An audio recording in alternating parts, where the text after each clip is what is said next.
Hot mic on set. Hot mic. So it's so hot. So hot.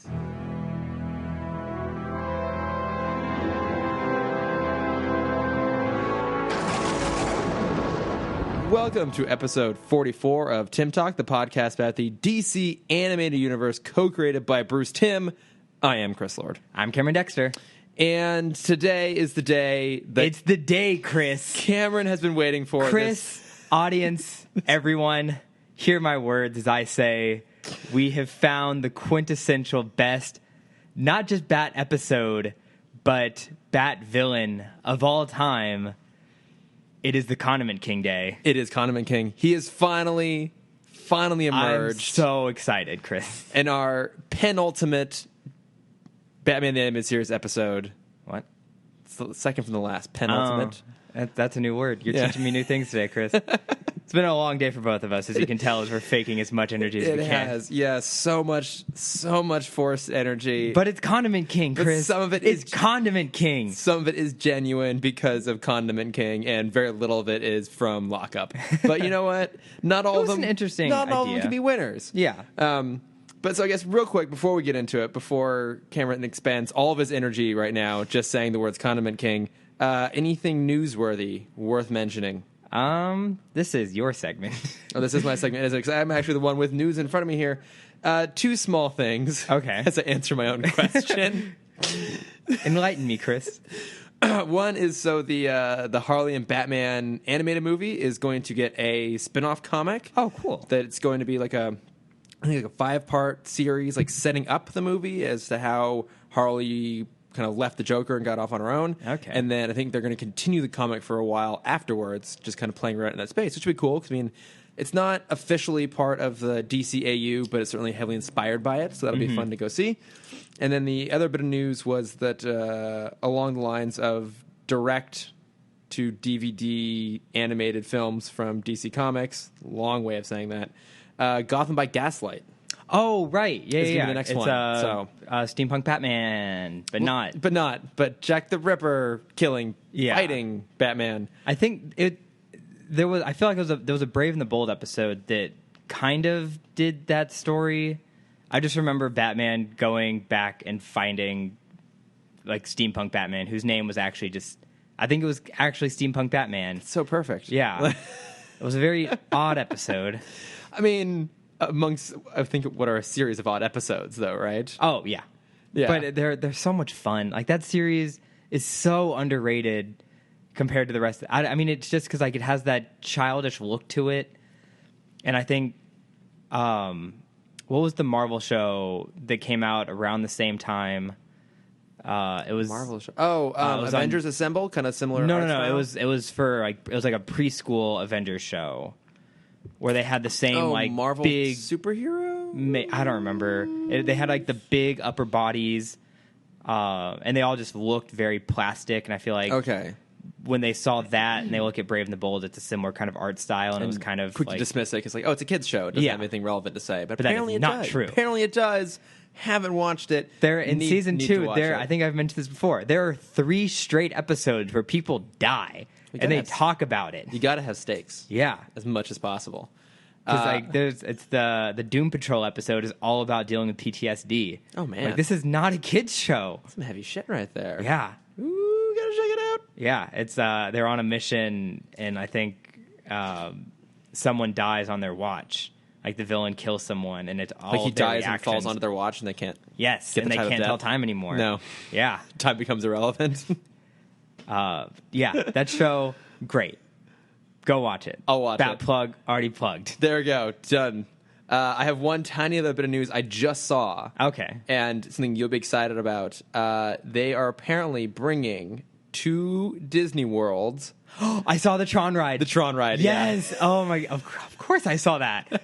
How did you think I didn't keep up with my Disney news? I don't know. I just saw this pop up. Like, it'd be more fun to That's been attempt to surprise you live. A very disputed thing on the Disney forums recently about if it was going to be there or not. Because a lot of people wanted it to come to land, and it's still rumored that it will, and it's going to they're going to demolish behind. So there's Space Mountain, and then to the left of Space Mountain, there's that 2-story walk-around thing with the base floor of Star Wars. It used to be the Carousel of Progress. Yes. Many moons ago. Rumor is when they're finally going to do the Tomorrowland rework, which is like 5 years from now. Yeah. They're going to demolish that and make that. They're going to kind of turn that area into a new ride. Okay, that makes sense. Yeah, it's a huge amount of wasted space right now. Yeah. So. The other idea is that's where Astro Orbiter is in such a weird place. Oh, they might move it. Yeah, that's the other rumor. That ride is weirdly popular. I know.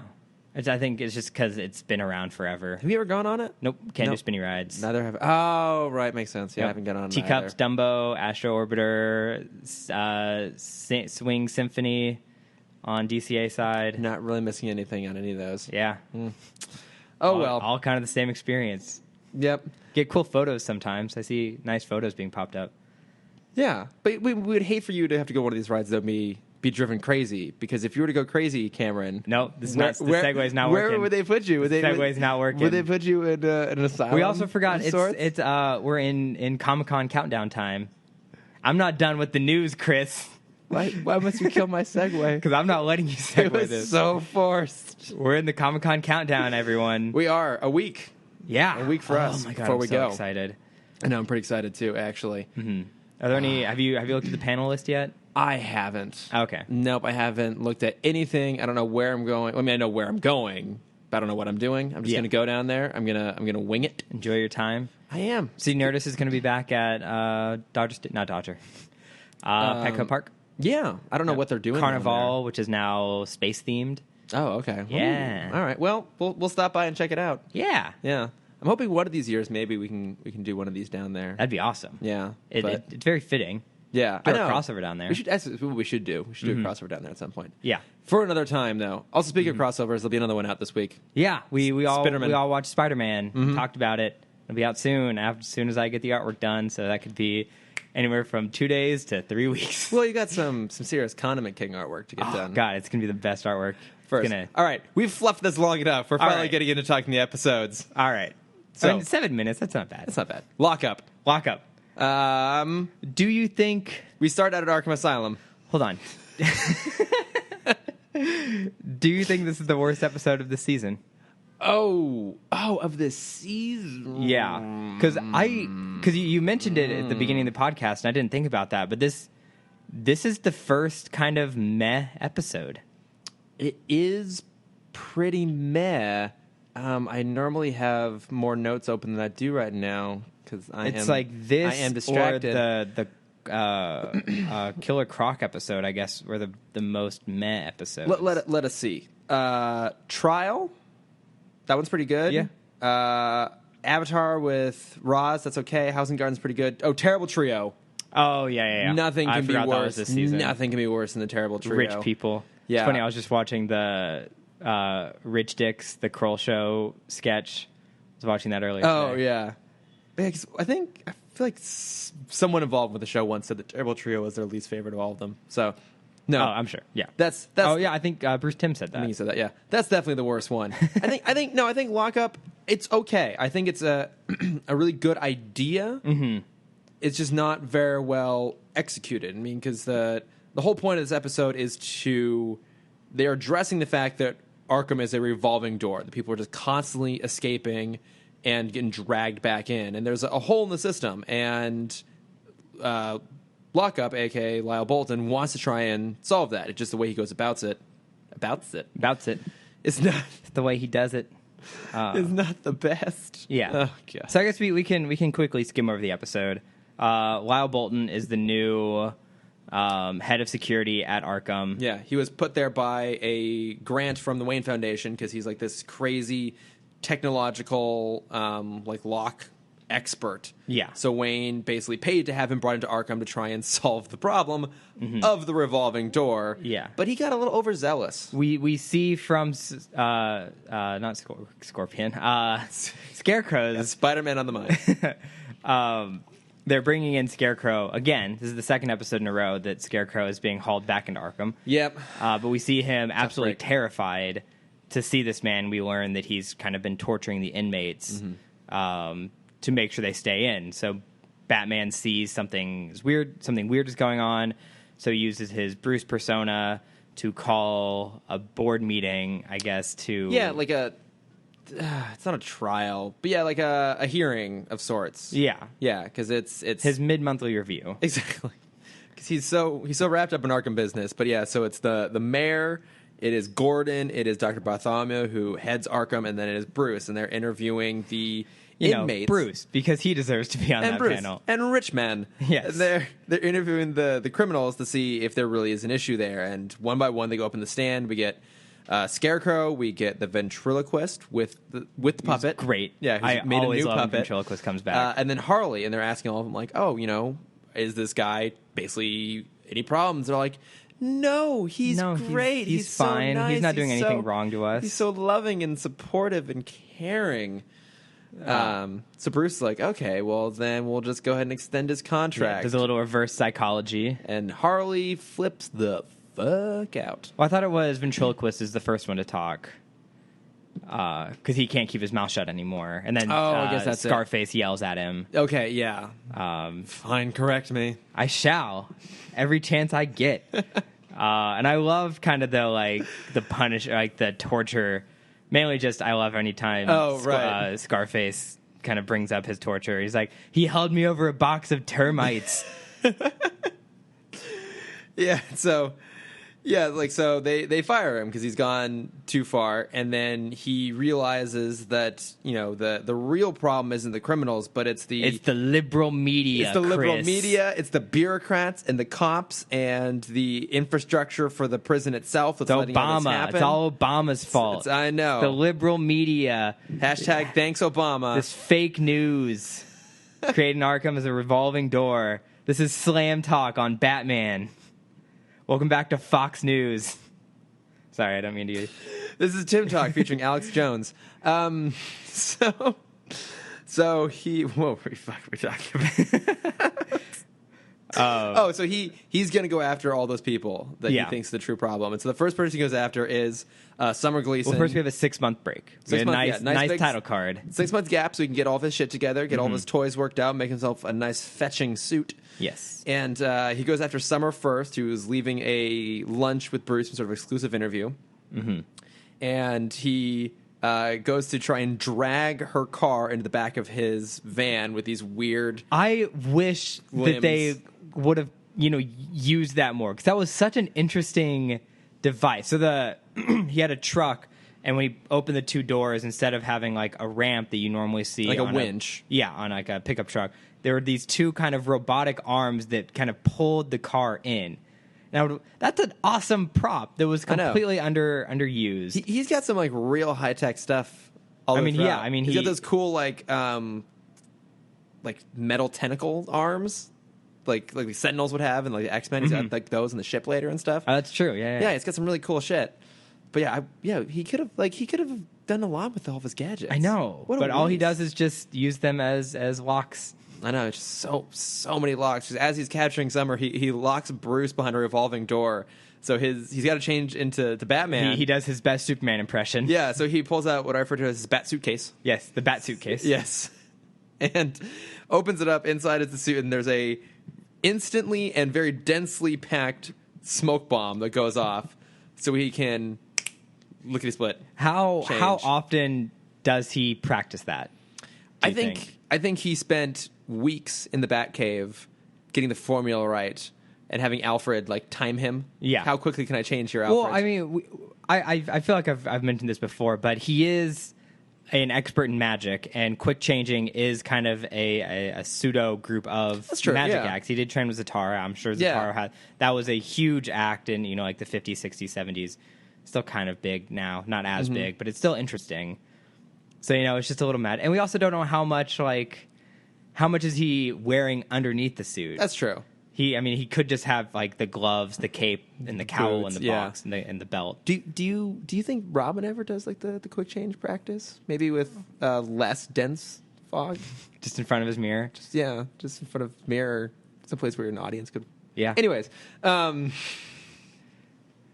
sure he does. So, but Batman breaks out, and they get into a fight him and Lockout, but unsurprisingly, Lockout gets away. Well, Lockout wants to team up with him. Oh, that's true. First. Yeah, I forgot that part. That's critical. Yeah, so Lockout, his whole thing is he wants Batman to bring the villains to Arkham, and Bolton sees it as his job to keep them in. There's going to be this tag team effort, but Batman refuses because obviously his big thing is you can't be judge, jury, and executioner, and this is kind of a step towards that. So Lockout's like, all right, fine, you're going to be part of the problem. I'll deal with you later. Kicks him out of the truck, disappears. Gets away. And Batman can tell from the tech immediately it's Lyle Bolton. There's no doubt about it, and he's explaining this to Robin in the Batcave. And Robin has the most meta joke. This great line. He's like, another fine villain made possible by a grant from the Wayne Foundation. And Bruce is just not having it. Because it strikes slapped a bitch. So close to home on that. I mean, it is absolutely true. Yeah. Yeah. It's always Bruce's fault. Yeah. This time, once again, his fault. So, this episode, I think it would have been better if it was teamed up with one of the episodes we've seen in the past three. Because I feel like the last three episodes have all been about Batman trying to help his villains through their rehabilitation. And I think if it was paired up with that, we would have seen that a little bit more. Because this episode is definitely kind of pushing Batman in the light of like, see, he's still a good person. It's not always his fault. He's still trying to help his villains. He's not like the worst person there is. Yeah, I mean that's kind of the one cool thing about this episode is that it addresses that someone else wants to try and solve the problem, and that also it requires stupid helicopter. It requires us to feel sympathetic to the villains at this point, right? Yeah. Because they are victims of Lockup's methods. So we have to feel bad for them that someone else is like worse than them.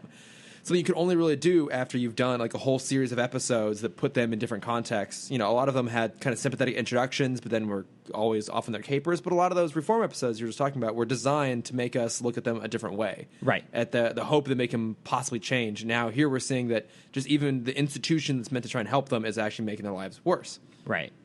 It's all a really great idea. Just kind of a meh villain. Kind of a meh execution. Yeah. But yeah, so then Lockup continues his crusade. He goes and he gets Gordon. That's right, yeah. He gets Gordon next. And then he... he gets Dr. Yeah, so... Yeah, he gets Dr. Bartholomew. Yeah, first Batman goes to Arkham, sees that Bartholomew's gone, he sees the bat signal go up, we see Gordon's missing... And they're like, all right, we need extra security at Mayor Hill's house. Right. Mayor Hill being the cocky asshole that he is. God. I don't need security. This house is, virtually impenetrable, is what he says. And being the man of overdramatic fashion that he is, Batman pops out from behind the curtain, as you would. And I would love for, because Robin is there, too, at this point. Yeah. And I would love that, the idea that they've been there for hours. Just sitting there. And Robin's like, Bruce, let's just go. He's like, no. He's going to say it. He's going to say it. And it's just this silent fight between the two. And then finally he says it, and he's like, virtually impenetrable? I think not. It's like, God damn it, Batman. And then immediately afterwards, Bolton breaks in and captures him, of course. But while Batman was off trying to talk to find Gordon, that sort of thing, Robin went over to Bolton's apartment and saw a case labeled F-84, which they figure out is a serial number for a boat, the USS Halsey, which was used as a temporary holding facility while they're building Blackgate. Is it Stonegate in the comic or in the game? I think it's still Blackgate. Not the comic, not the game. The show, the thing we're here to talk about. The thing. Yeah, I'm going to call it Blackgate because I think this way. I think it is Blackgate. Yeah. So off they go in the Batboat to go try and confront Lockup. Oh, and also Bolton was head of security on the boat. Thank you. Yeah. See, Cameron, that's why you're indispensable at this podcast. That's why I'm here. You remember the critical details. Nope. I'm just here to talk about Condiment King. Once we finish that, my time on this podcast is over. You can find a new host. Or just try and do it myself. Just do it yourself. Sit here lonely. You can make a nice Scarface puppet. I'll just try and do an impersonation of you. Yes. And talk about all the bad movies you've seen. Yeah. All I have to do is just every once in a while say Avatar or Fast and the Furious, and no one will be able to tell the difference. Speaking of Fast and Furious, did you see the big news today, Chris? I already told you beforehand, but I'm going to bring it up for the rest of the podcast. Please do. Gangnam Style on YouTube with 2.85 billion views has been passed. I repeat, 2.85 billion views has been passed by See You Again from Fast 7. And it's such a great day to be alive, Chris. I'm going to go kill myself. Such a great day. To be fair, I did see this before. The pianist from that song who teams up with Wiz Khalifa, Charlie Ruth Brute, something like that, he got his start on YouTube.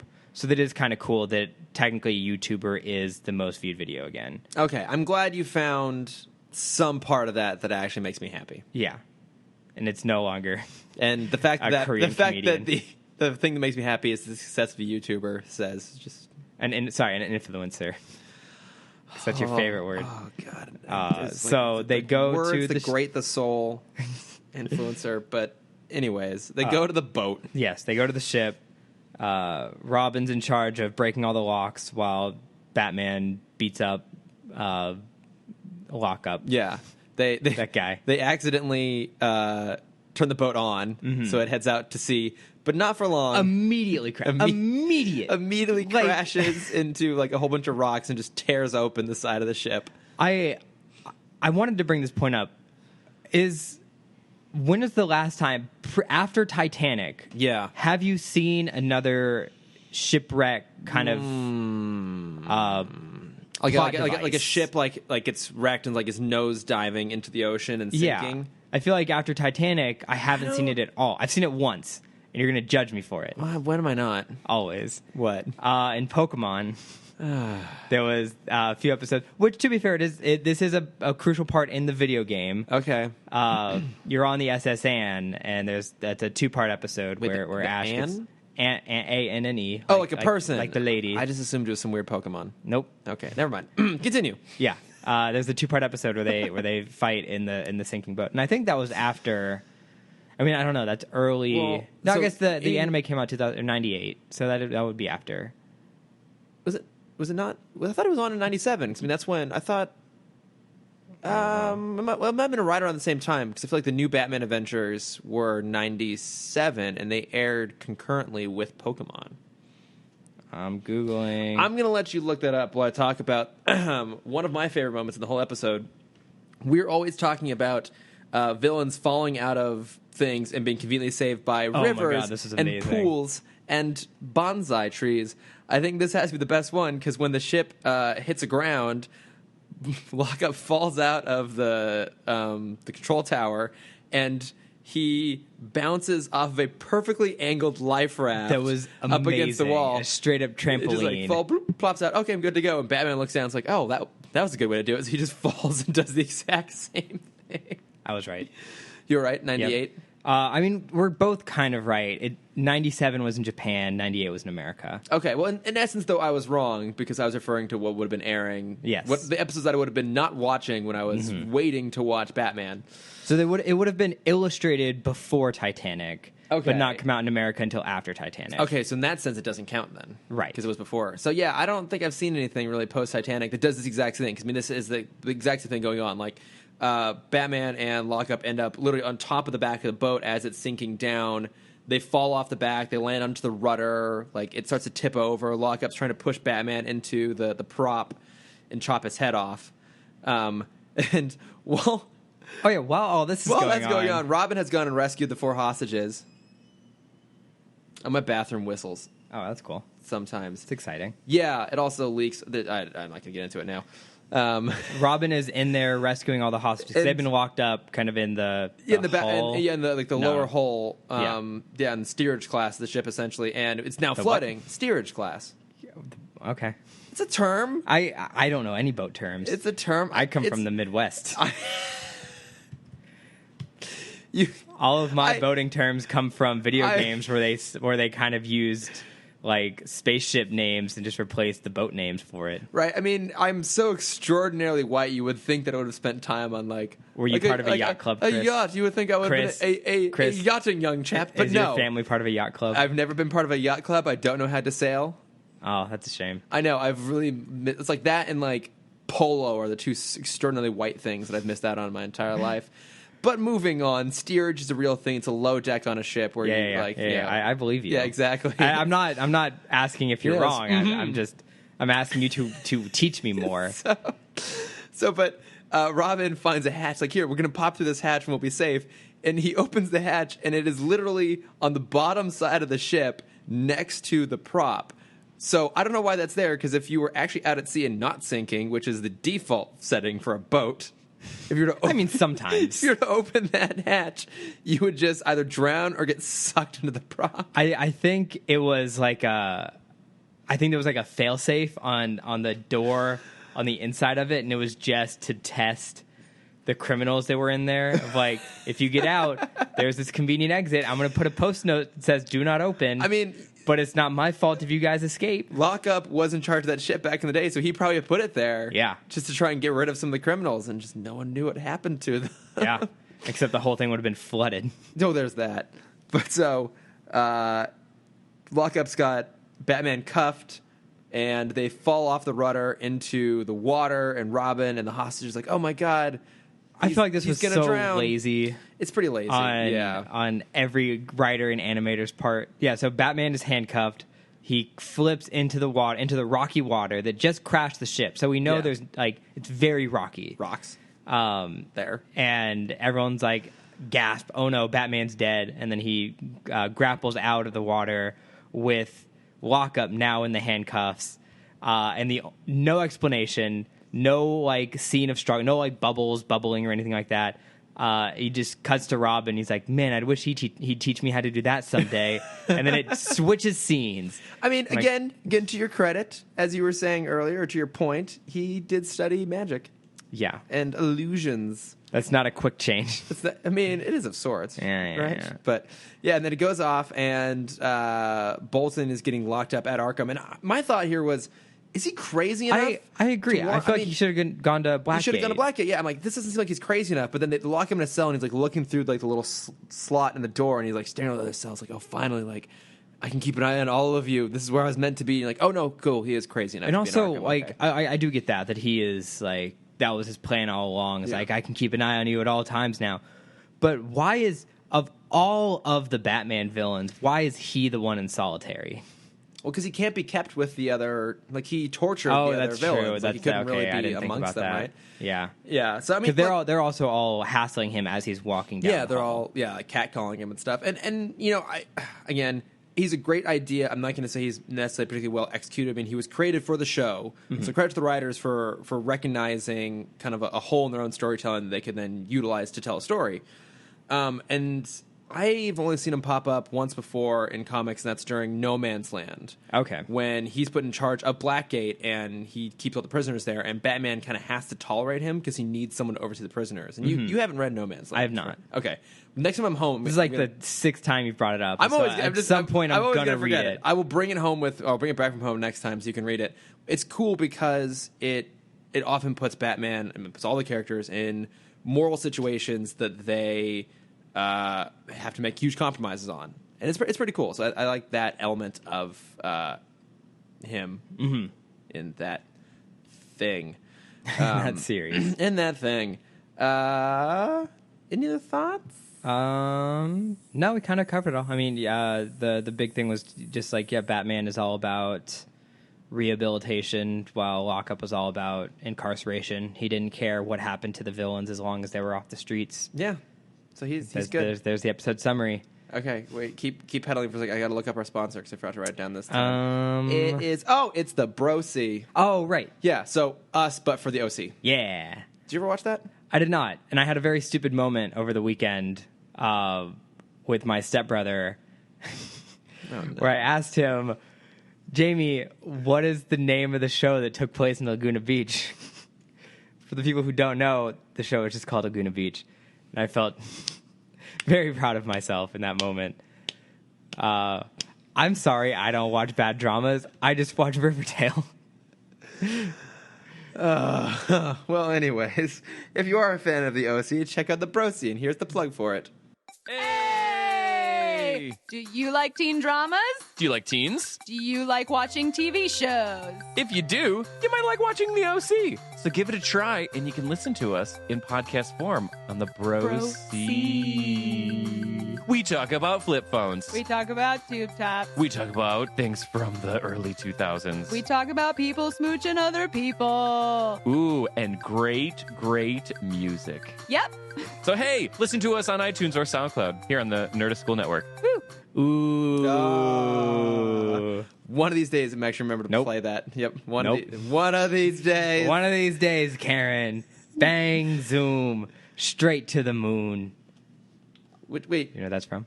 Well, because the original is The Honeymooners. Yep. But that's from... You can do It's this. a Fairly Odd Parents No. spoof of it. It's close. Right first letter. The Freakazoid? Futurama. Oh, damn it. It's the second episode of Futurama where they're at Moon Disneyland. Oh, god damn it. All right, well... We're sailors on the moon. We carry a harpoon. It's a great... I don't know the rest of the song. You don't need to know the rest. Okay. Well, you know what, Cameron? We've reached that point. Guys, it's finally time. I can retire after this episode because we have made it to the point that I've been most excited to talk about, at least since the Lego Batman movie. The greatest villain, Condiment King, is here. Condiment King. And the nice thing is, we start the episode straight off with the Condiment King. Did you know this was his episode? Because I did not. I did. I knew that because the still that they put up that's for right. the Amazon, they just show like a bit of his leg and shoe, and that was enough for me to recognize that's the Condiment King. Okay. So I did that. You did not go that going in, though. I did not. What And was it that like for you when you when the elevator doors my open and he's there, God. pickle hat and all? I thought my computer was going to break with how fast it flew off my lap. I was so excited.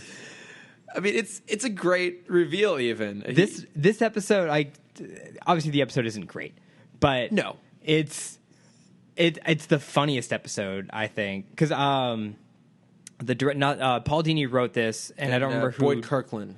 Well, no, it wasn't Boyd. It was someone else who was part of this episode. Worked on. So we obviously know damn it. Paul Dini worked Always on making Tiny me look things. things up all the fucking time. I mean, I would look these up, but Randy what would you do on the Rogel. podcast? That's yes. true. What I do? Randy Rogel worked on Animaniacs. Oh, And so okay. it's kind of the powerhouse of these Tiny Toon characters, and we see that humor come forth, in waves in this episode. There's so many puns. The Condiment King almost feels like a spoof character from the Animaniacs or Tiny Toons, but he's actually pulled into this world, and it actually kind of works in the context. Yeah, it would. I could see this. The Animaniacs or Tiny Toons making fun of 60s Batman with this villain. I'm going to say it now: Bryan Cranston as the Condiment King in the DCEU. That'd be amazing. There is no one else can pull off the Condiment King, but Bryan Cranston. Because no one else has his sophisticated comedic talent combined with his ability to play things so seriously. That's very true. I'm putting it out there now. I would. my first thought was Louis C.K., but that'd just be such a sad villain. He'd be too sad. He needs to be really committed to it. Give me the money. He needs to think he's the best. Yeah, he Yeah. would be like, okay, I know, I get it. I have a mustard gun. Can you just do this? I got it. You see that I'm struggling here. Yeah, all right. If my life is this bad, then obviously I need the money more than you need the money. My underwear's on the outside. I'm wearing a pickle on my head. Just give it over. Yeah. Yeah. So he has his two weapons of choice. Mm-hmm. He has a ketchup high-powered gun in one hand and a mustard high-powered gun in the other Super high hand. pressure, yeah. Yeah. So he walks into this fancy schmancy restaurant and is kind of holding everyone at ransom, but no one cares, which I love. Yeah, It's like, just another crazy villain. Because that makes you wonder, how often are these, super low-level costumed villains coming out? All the time. I mean, because this Like, how world many are we goes not on. seeing? Yeah, this world goes on without us, as it were, and that's Yeah. happening. I mean, the major villains doing this all the time. You can imagine just the normal thugs and half-assed guys, The ones trying to move up. They think the way up the is killer just, moths of the world. Yeah, because we also see as this is happening, Batman is driving the Batmobile, the Batmobile, the Bite-mobile. the Bikemobile, and he hears the police call this in. It's like there's a crazy guy with condiment weapons holding people up, and Batman is just like, It's gonna be one of those nights. It's gonna be a long night. So he goes and he basically just tells Condiment King, like, look, Hold on. We're skipping all of his scene, Chris. Okay, please. We are going to relish all of it. Why do you get to do the bad puns? Because that's one from the show. Asshole. I'm just going to sit here and sulk and let you talk about the Condiment King. My favorite moment with him is, so he's holding these people up for ransom, and there's one brave hero that's just like, this guy's just crazy. I'm just going to handle him myself. Like, he's a twig. And so he goes up, like, about to punch the Condiment King, and Condiment King is like, oh, but you haven't seen my secret weapon. And it's not, he pulls a literal, like, Taco Bell hot sauce packet out from his backpack and shoots it perfectly down the guy's throat. And he's like, oh no, spice, my greatest weakness. And he just collapses over the table. It's like, this villain knows everything. Hey, I mean, in the comics at one point, it's pointed out by Robin that his real danger is possibly giving people anaphylactic shock. So that's true. We make fun of him and we dismiss him, but he could actually cause some real problems if no one's got an EpiPen lying around. That's right. So, but yeah, he tries to make his escape with his bag of cash and watches and everything. And Batman stops and is like, look, you're new to this. You don't know what you're doing. If you give everything back, I'll basically let you go. Which I really appreciate. Batman has to deal with this so often. He tries. And it's not even worth my time to bring you in. When Condiment King tries to charge at him, he literally just punches him in the stomach and the guy goes down. Yeah. And that would be the end of that. But then he jumps up on the ledge and slips on his own catch-up and falls off the railing. Yeah. And lands straight on top of Montoya's cop car. And it's like he falls like a good story and a half, 2 stories. So this was I thought the episode was about to take a big turn at this point. Because he falls on, it's Montoya and Bullock in the car. And he crashes, and he's like, most of the time when a villain falls off a tower, they're just like, oh, my head hurts, I'm in pain. Yeah. But he is knocked out. He's knocked out. And Montoya's like, call an ambulance. Well, and especially because you could easily mistake all the ketchup pooled around him for blood. That's true. Yeah, I forgot about that. Yeah. But Bullock, there's a weird cut, because Bullock looks at Condiment King kind of dead on his car, and then looks up and you see Batman. Not literally dead. No, yeah. Passed out in the car, and he looks up and sees Batman like looking over the ledge.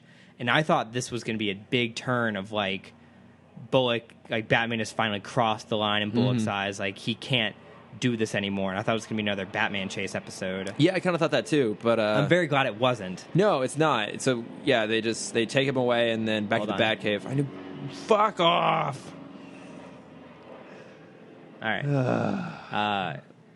Air traffic, guys. So back at the Batcave, they discovered that the guy... Unfortunately, that is the end of Condiment King. That's the end of Condiment King, who is a stand-up comic. Yes. And was going to be one of the judges at like a laugh-off contest. Mm-hmm. Which Robin and Alfred have tickets to. Yeah. Not Bruce. Because why would he ever go? No. But they're like, he doesn't actually do anything fun. Where is Alfred? And he's off doing some shopping at a department store. Yeah. A Neiman Marcus or whatever, if you will. Yeah. Is that a department? Whatever. It is. Yeah, I don't know why I picked that one of all of them. I could have gone to like Macy's or Nordstrom's, but no, I had to go Neiman Marcus. Neiman Marcus. So he's at the Gotham equivalent of Neiman Marcus. Hey, Neiman Marcus is a high-end store. Yeah. Doesn't mean I'm not white trash though. But but he's there, and then this guy, the Pack Rat, shows up. Oh man, going around what a villain, and stealing just garbage. Like he grabs like a jewelry box, like, oh how pretty, and he throws the necklace aside and just takes away. Yeah, so his big shtick is that he steals what people don't care about. Exactly. So he's more threatening because he actually has a gun. Yeah, so he's shooting everything up, and so Batman and Robin have to go and very easily kind of disable him and take him off. Did you notice that during the score here they introduced like elements of like a goat bang, like bah. No. Yeah, like every awesome. few seconds it was like meh. I don't know what they're going for on that. That's amazing. It's really bizarre. But so they capture him easily because he's an idiot, and yet again they find out another comedian, and he's the second judge. And so the last judge left is Roseanne. It's Roseanne. It's just Roseanne. Are the other two villains based off of other comedians? Not that I could find in my notes. I'm trying to. So this episode would have come out like 94. 94, yeah. Who would have been big? Like Tim Allen. Seinfeld. Seinfeld. I mean, those are the comics I think of now that were in the 90s. I mean, I was 5. You were like a zygote. 1. So, I was real big into the comedy game. yeah, you really knew your comedy shit at 0 years old. Oh man, when people said the ABCs out of order, I was rolling. Rolling. So I don't know if there was supposed to be someone specific or not. I didn't see the Those notes knock anywhere. knock jokes killed. God. Oh man. And puns too. We know how much those you puns. love. I we know how still much you love those puns. puns. There's so many good puns. We skipped over my favorite one. Because I have to say it, as Condiment King is leaving the scene. I'm sorry, we rushed through that way too fast for my Because we were like taste. running way late. I'm trying to get it done within Nope. an hour. I am sticking to Condiment King. As he's walking out, he says, my favorite line of the episode, I'm sorry, folks, but it's such sweet and sour sorrow. And then leaves. I was like, that's good. That is pretty good. Okay, And he makes the relish joke. Fine. All right, I'll let you have that. But anyway, so now Roseanne, she is watching TV and the doorbell rings. She gets up. This was actually a really cool detail. I don't know if you caught this. She's listening to one of the Riddler's toy commercials. Oh, wow. Yeah, like it's so we don't see it happen, but we get like a little bit of audio. It's like Riddle number blah blah blah blah blah. I don't That's think awesome. It's, I completely missed I think that. it's a new ad. I don't think it's John Glover's voice pulled from that episode, but it's a little nod there. It's pretty fun. Do you think in that world they're still selling his toys even though Probably. he's a villain again? Yeah, I mean, they look like pretty awesome toys, actually. Yeah. So, yeah, why not? That guy was pretty scrupulous. I mean, he partnered up with a known attempted murderer. Yeah. So why would he not just keep I doing mean, it? I'm sure they still sold Pee Wee Herman toys after that incident. Oh, and he jerked off in the theater? Yeah. Yeah. Not quite the same. Oh, yeah, a little different. Just a, Just little a bit hair weird. Just a little different. weird. I mean, he's still Pee Wee Herman. Yeah. So Yeah, he's come back. Yeah. Any her. So, at the door is the Joker, which we weren't expecting because we thought it might have been the Mad Hatter, a detail I glossed over. Yeah, so to roll back You a half didn't second. catch. I'm sorry. I thought there was like a... You were too busy We jumped pulling real quick. puns in. So Pack Rat, Batman comes back, and he's just like has such little effort. He's showing so little effort in these fights that he's just Pack Rat has a golf club. He's just wildly swinging at Batman, and Batman is just stepping back and dodging, and he accidentally hits like a fuse box, which knocks him out. But we also see there's like something smoking on his neck, and there's a mind control chip. Like, oh, Mad Hatter. It's got to be the Mad Hatter. Yeah. So Batman and Robin. But it's a red herring, Chris. And we do love our red herrings because they go off to Arkham and they find the Mad Hatter is there under the spell of his own mind control. Bum, bum, bum. Yes, and we have learned that it is, in fact, the Joker who's behind all this because he gasses Roseanne. And we have now figured out, at this point, that we now know that all 3 judges have been kidnapped for this competition. So clearly this is the connecting point between all of them. Who would have guessed an episode called Make It Laugh was going to be a Joker episode? Right. And Batman, so, just look at your title cards. I know, honestly. It's so super easy. So they... Robin's like, oh, I think we have the last year's like contest taped, and Alfred's like, oh, not only do we have it taped, but I've already perused it. Alfred is so far ahead of this that he's like figured it out. As he was being held hostage, he's like, oh yeah, so it's obviously Joker. We saw him perform. Yeah, so we watched the video, and there's a guy performing, and this threw me a little bit because it was from a year ago, and it's clearly the Joker, and they discovered that by like freezing it and like changing the image that it's the Joker who's doing the club, and I'm like, wait, is this set before like he was the Joker, but it was a year ago and he was like a mobster beforehand? I got confused. Because in Killing Joke, we do know that before he was a mobster, he was a failing comedian. Yeah, and he so only became a mobster because he needed money. Yeah, so I thought that might be the case, but no, they later explain that like no, that was him in disguise because now we're at the new taping of the comedy competition. He's replaced all of the real judges with his goons, and he's going out there performing, and then he quickly like tears off his disguise and reveals like, oh yeah, it's me, the Joker, and I'm here to do this because I want to be the best comic in town. Yeah, he wants the title of funniest comedian in Gotham. Yeah, and before Batman and Robin can stop him, he unleashes Roseanne now in the form of Mighty Mom. Mighty Mom. With her mop and, like, mixing blades. Yeah, she has a hand mixer, which is the greatest of weapons, especially for all heroes with capes. Hey, you know what? The Joker once used a hand mixer. He didn't Mask the Phantasm. Oh, that's true. He goes after Andrea with the hand mixer. See, it all it's a dangerous ties together. thing. Look how closely Very they dangerous. think these things through. So Batman gives chase. They end up on top of a giant... Oh, there's one little thing. Sorry to do this again. I give huge credit to the animators for this because it's such an awesome thing to see. So yeah, Batman chases after Joker, but Robin is left to fight Mighty Mom. And he does a legit jujitsu move to take her down, which is so cool to see because usually it's just like punch, kick, throw a batarang, they're gone. But you actually see that like they have trained, they know what they're doing. Yeah, and it, like I don't remember what the move is called, but like it's a like the basic takedown move. He like slides in behind her. He's like crouching on his knees. He grabs her waist and like throws. Suplex. Yeah. Is that what it is? I mean, that's what the flip is called. Okay, yeah. But, So he suplexes her over his head and knocks her out. Yeah. Yeah, and then he like takes off the little mind control chip and she still smacks him. It's like, hey, yeah, it's like, don't worry, I'm back to normal. Yeah, couldn't tell. It's a very Roseanne thing. It's absolutely fantastic. But yeah, so Batman now is given chase.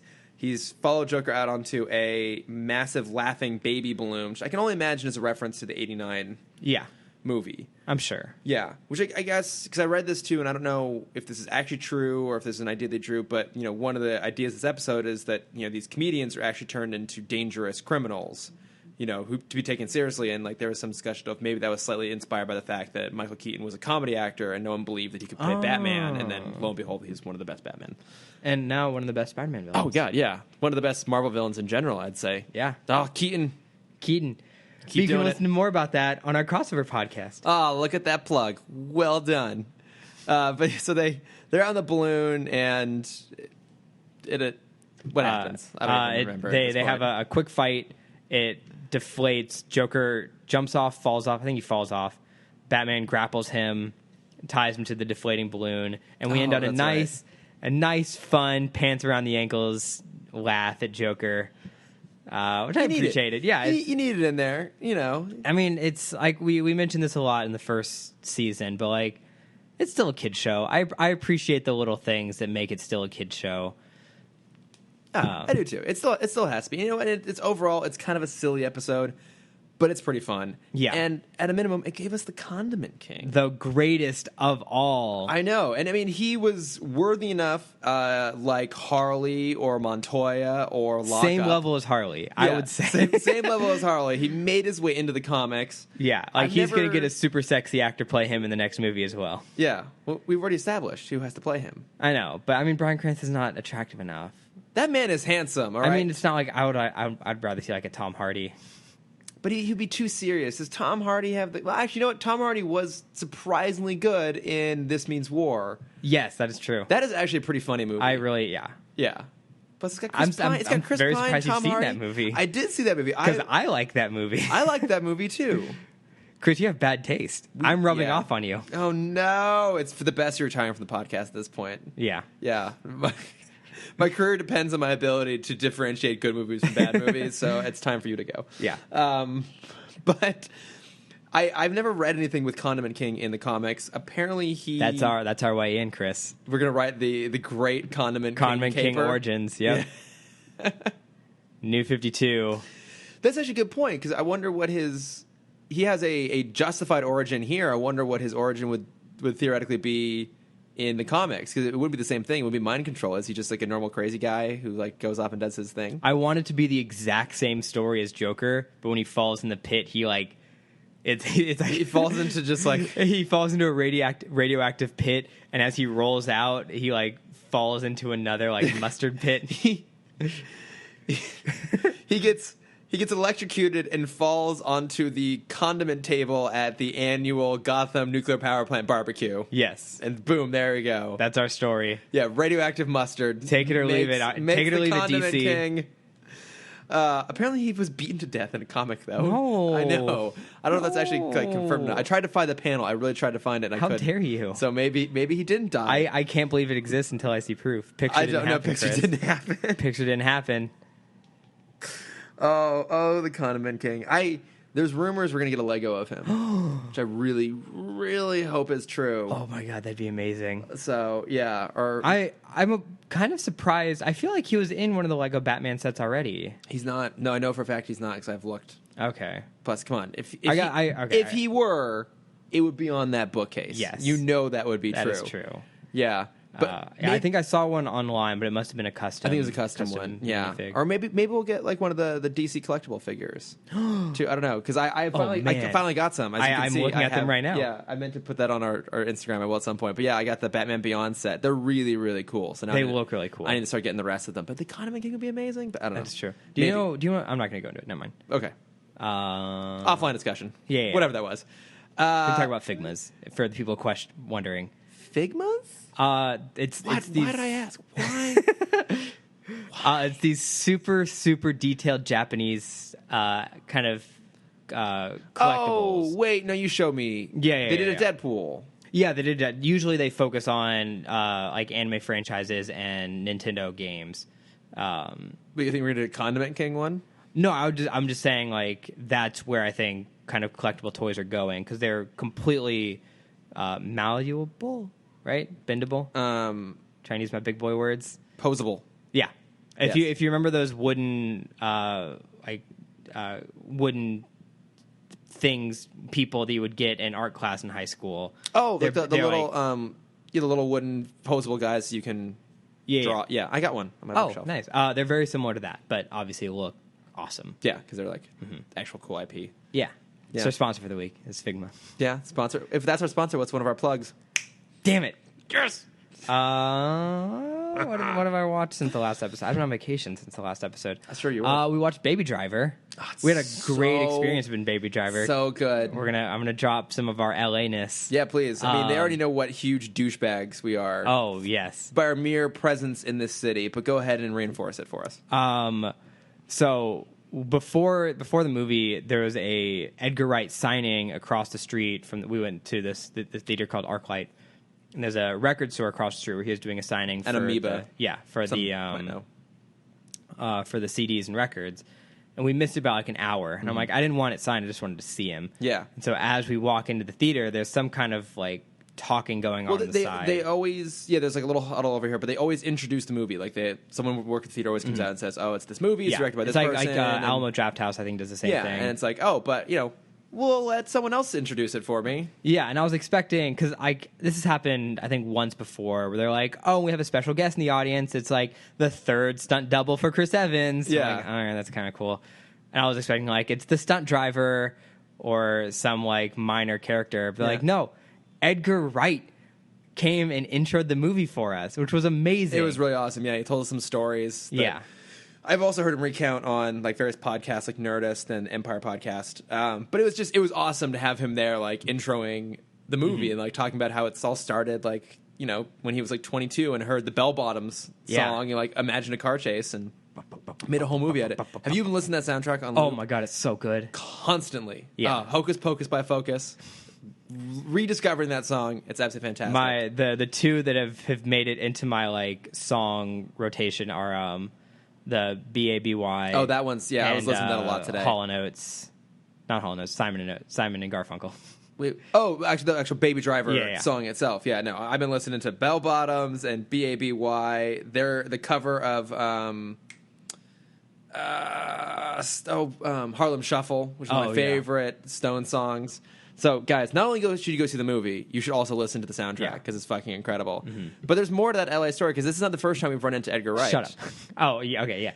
I've bumped shoulders with him once before when we went to go see Wonder Woman. Yeah, and we were running late, and he was at the Chinese theater for some other short film festival, and like we both stopped, like, oh, wait, that was Edgar Wright, but we gotta go. Wait, we do say no, we can't say anything and go. Yeah. I had one other encounter with him. I saw him walking down the street as I was driving my car, and I heard him first. He's got a very distinct voice. Absolutely. This is over on Sunset. Let's just at this point let's be self-parody here as for our LA-ness. And he was kind of around with the Checho Marmot and stuff, and I heard his voice. I'm like, I think that's Edgar Wright. I look over and I look at him, and he looks at me, and my window's down. There's this moment like he knows that I know him, but I can't say anything because he's like across the street. So I just like turn and just drive off. Keep going. It's all you can do. Guys, I hope you love all three of those amazing stories where we didn't have any direct interaction with Edgar Wright, but we saw him. We saw someone famous a few times. Oh my god! I think he's our real bat plug this week. Yeah, it's Edgar Wright. Just go watch his discography. Just go put yourself in a situation where you can run into him somewhere. Yeah. The other thing I want to plug. No, it's fine. The other thing I want to plug, which will make us even more twats, possible. So it's the 4th episode. It's been a long break since this happened, but College Humor used to do this kind of joke game show called Actually, which is hilarious, and it's kind of like a nerd's Jeopardy. So the host will read a false statement about a nerdy franchise. Okay. And you have to reply just like Jeopardy, but not reply in a question. You have to reply, actually, this is what it was. And it's so amazing. That's awesome. I love the game so much. There's only 4 episodes. I wish there were more. Okay. But it's so great. And if you want to like test your nerd, unfortunately I beat all of them every time because it's like a buzz-in thing. Yeah. And it's so delightful. Oh my god, I gotta check that out. That sounds amazing. Yeah. Actually, isn't it true? They got the Deathly Hollows from Death, not from Grindelwald. It's such a so specific. Yeah, I love it. What are you watching, listening, reading to? I'm actually playing a video game, something I don't do very often. What? It's the Batman Telltale series. Oh, cool! It's great. It's absolutely I've heard amazing things about it. Yeah, I mean obviously you're the true Batman fan. I mean, I'm not stopped in the street to be accused of not being one, so just throw that out there. But yeah, it's great. I mean, they do some really clever kind of twists on like established plot and story elements we've seen in Batman before. And obviously, as you play the game, your choices have an impact on where the story goes. And so, actually, weirdly enough, the most fun parts are oftentimes when you're as Bruce Wayne being put in situations where you have to make choices, even more so than Batman. The one issue I have with it is the combat. It's all QuickTime events, which I generally don't like. I'd rather have like a specific button ascribed to specific motion, so at least you like have to press it rather than that moment like, oh, I got to think real fast and just try and do exactly what they tell me to do. I don't like those. That's the only issue I've had with it so far. Otherwise, it's great. I'm almost done with episode 3 of 5, and so far I've been really impressed. So it's like pretty cheap. It's like $25 to download onto the Xbox. I think it's definitely worth playing. I'm a little late to it, but it's awesome to see. The other plug I have this week is kind of it's semi self-promotional. So I do work with Outfest, which is the world's largest LGBT film festival in LA, and it's going on right now as this podcast is being recorded and as it drops tomorrow. And so we're doing screenings kind of all over LA. I don't know if anyone who listens to this actually lives in LA. Sure, we can get one person. But if you do, go see an Outfest movie. So, I mean, it gives you a chance to go see stuff that, otherwise doesn't. Because, even though we have something like Moonlight, at this point, there's still not a lot of queer stories being shown in mainstream cinema. And a lot of the stuff that we're screening, might eventually make its way to VOD and that sort of thing. But there's some unique stuff you might not be able to see otherwise. And I will be at a screening called Strangers, which is a really great web series about a girl who breaks up with her boyfriend because she cheated on him with a girl, and after he moves out, she needs to cover the other half of the rent, so she rents out her apartment every week, every episode, to a new person off Airbnb. Okay, essentially. And the first episode has Jermaine Clement in it, and there's I know, I love him, and he's great in it. And I've seen the first few, and that's we chose it specifically to kind of sponsor the group that I work with to sponsor it. So I'm going to be at the screening specifically. If you happen to listen to our podcast, happen to be in LA, and happen to be free on Saturday, July 15th, it's at 7 o'clock at the Directors Guild in West Hollywood. I'm going to be at Disney. You're going to be at Disney. You're going to Disney this week, too? I'm D23. Oh, that's right. Yeah. I got some family in town. I'm going to go see them at Disneyland. So, yeah. Oh, good. You'll be our reporter on site. I'll be the voice in the studio. Yeah. Okay. Well, then, man on the street. We're definitely going to have to try and record after that. Then normally we record before the weekend. We should try and do it after the weekend so we can get your thoughts on what happens. Your input. Yeah. Yeah. It'd be a wasted opportunity if we don't, which just really sucks. You and I are both super busy early next week. Yeah.